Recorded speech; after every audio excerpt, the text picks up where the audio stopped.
Hi, my name is Bryce Bernard, and I will be giving my persuasive speech on why this self quarantine, while being necessary for medical reasons, is actually a good thing for society as a whole.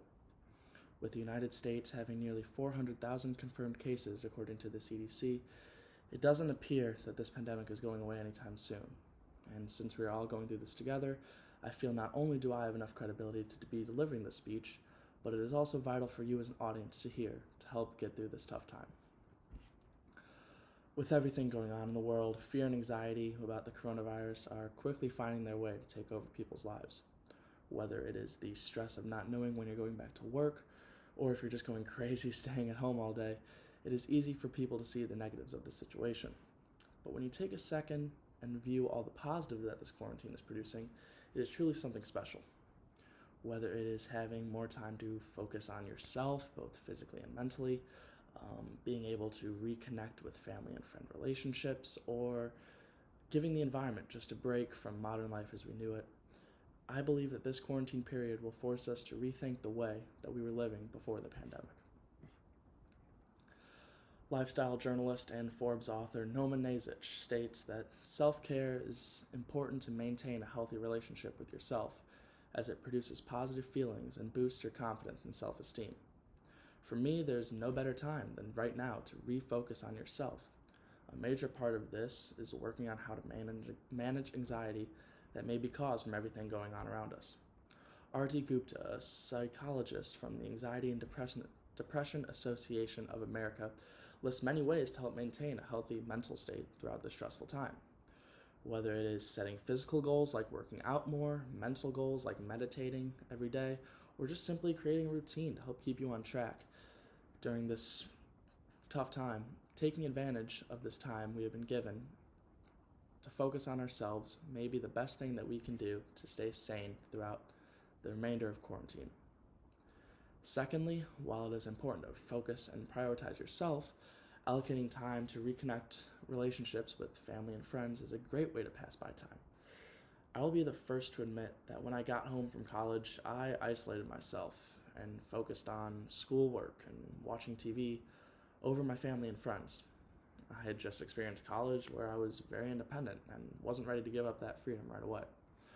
After a week or so, I realized how bored I was of just being by myself.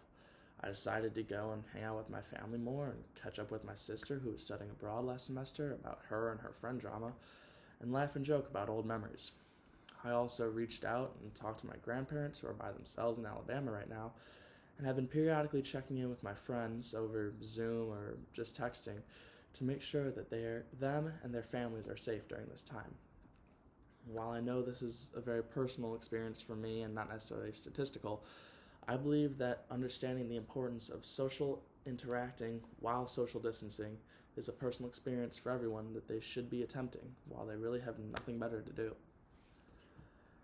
And finally, one thing that many people didn't think of right away when talking about impacts of this quarantine is the positive effects that it's having on the environment.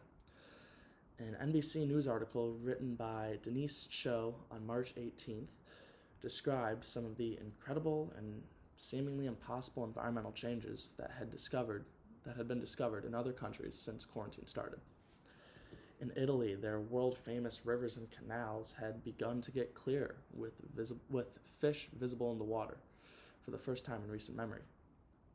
In China, the cloud of nitrogen dioxide that was parked over China in January seemed to just evaporate in February. These miraculous events are no accident. The impact of a countrywide quarantine can be seen in the major cities all across the globe. Empty streets lead with less pollution via cars and planes, which means less emissions from harmful greenhouse gases into the air. According to a study done by Jordan Wildish over a 5-day period after shelter-in-place orders were given in some major cities in America, extreme decreases in fine particulate matter have been documented, with as much as 40% in San Francisco, 28% in New York, and even 32% in Seattle. While it's obvious that these reductions are not permanent, this break may just be what we as a society needed to understand how important it is to take care of Earth before it's too late. I know I've attempted to be pretty positive throughout this whole speech, and I truly do have that outlook myself. But the likelihood that this goes away in the next month or two is just not realistic. Now more than ever, I feel like it's important to come together as a community and support those around us who need it, and try to seek positivity wherever it can be found. Thank you.